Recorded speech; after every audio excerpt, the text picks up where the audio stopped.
Hi, and welcome to another episode of Forward Thinking.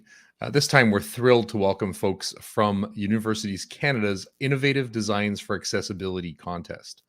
For the past few years, we've worked with Universities Canada, and they've brought some of their idea winners to the Forward 50 conference in person. And while we can't do that this year, we were thrilled to have the opportunity to bring them on to talk about what they've been doing. Universities Canada is a membership organization that is the unified voice for sort of higher education throughout Canada. And each year they run a competition called the Innovative Designs for Accessibility Student Competition. And it challenges students across Canada to create innovative, cost effective, and practical solutions that knock down accessibility barriers. Since Forward 50 is about making technology better for everyone, or using technology to make society a better place, we thought that it would be a great opportunity to showcase some of the amazing work that these students are doing. And the winners this year are breaking down physical, technological, systemic, and attitudinal barriers to try and make their campuses and their communities more innovative, more prosperous, and above all, more inclusive. So, IDEA has four different categories of proposals: attitudinal and systemic barriers, architectural and industrial design barriers, technological and communication barriers, and virtual learning and distance education. And we're going to talk to the winners from each of those four categories. The first category is an innovation called Closet out of Carleton University, knocking down attitudinal and systemic barriers. It's an innovative labeling system that lets people with visual disabilities manage their clothes more independently. And the winning team is made up of Leanne Amir and Mandy Hui. Please join me in giving a very warm Forward 50 welcome to Mandy and Leanna. Hi. Hi, Alistair. Thanks for Hi having there. me on. So I want to get to the bottom of what you were doing. Let's get started. Mandy, maybe you can tell us how your team identified the problem.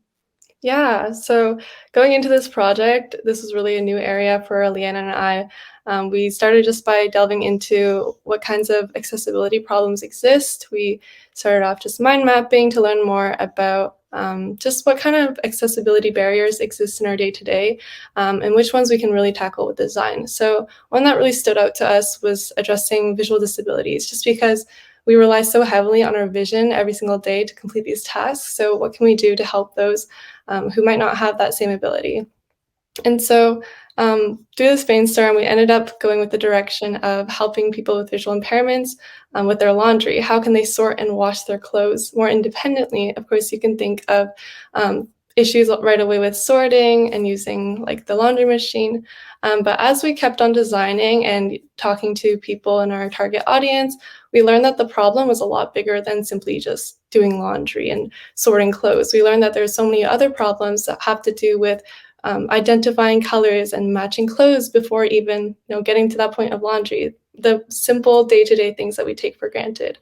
So from there, that's really where we kind of kicked off this idea of wanting to design a more holistic system that addresses the problems with not just laundry, but clothes management in general. And Leanna, do both of you have a design background, or what was it that drew you to this particular problem? Yeah, so we're both Carleton Industrial Design graduates. We just graduated the past year. And one thing that kind of put us on this path was actually a professor from third year when we started this project. And it was something that she kind of presented to the whole class. She said, there's this competition, it's called IDEA, it's about accessibility. And Mandy and I were always keen on addressing accessibility through different projects. So this is something that we were really keen on tackling together because we're also friends.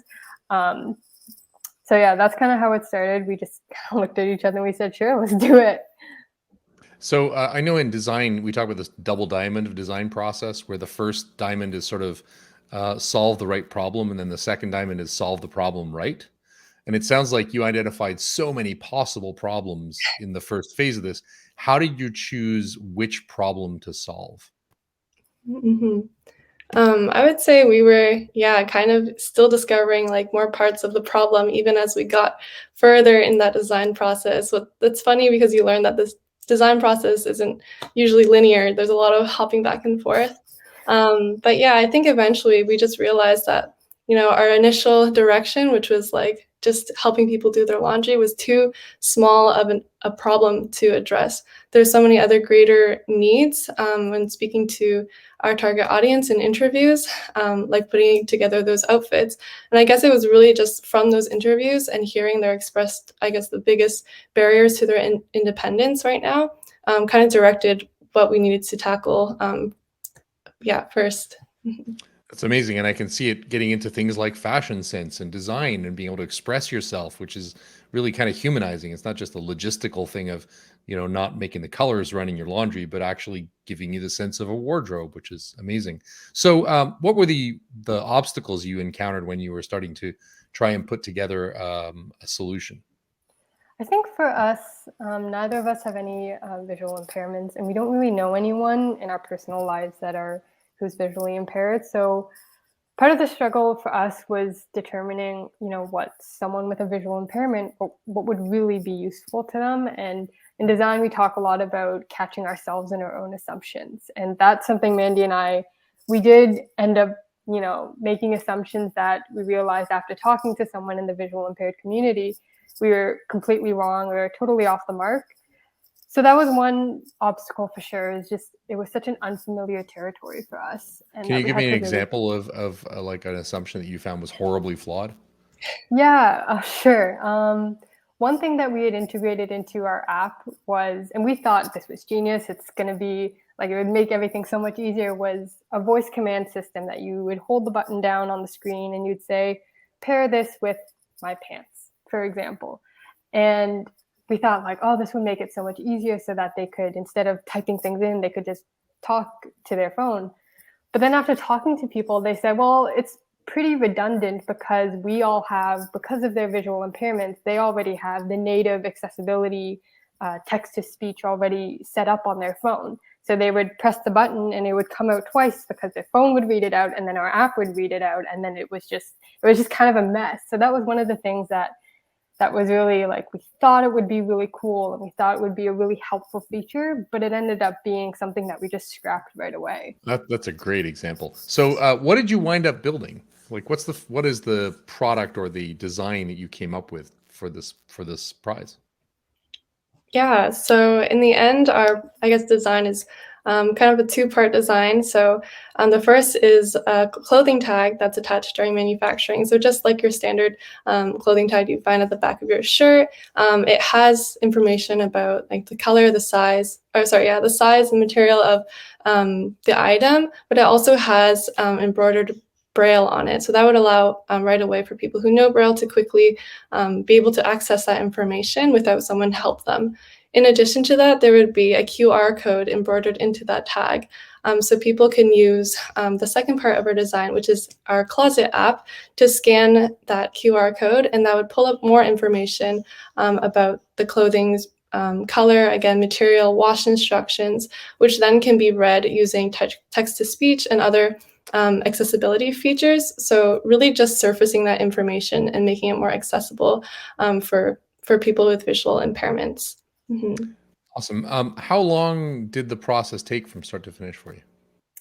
Overall, we worked on this project for about a year, but it was really in spurts because we were also in school at that time. So we'd spend like a couple weeks here and then work on it every day and then take a break for school. So then I guess overall, like if you put all the time together, it'd be about 4 or 5 months.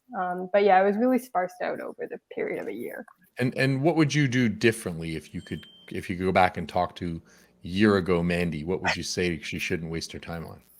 Yeah, I think like Leanna said before, we just gained so much valuable feedback during our interviews with people from the visually impaired community. And we really wish that we had spoken with them earlier on. Of course, there were kind of different limitations in the beginning of this project because of time limitations, and also COVID-19 had just really settled in. So, but I think if we had, had that chance to speak early on and really, at that point, start to dig into what like those real problems are, maybe our design could have been more aligned with user needs from the get-go. For sure. Okay. Well, Mandy and Leanna, we're going to get you back in a little bit for a group chat, but thank you so much and congratulations. Thank you so much.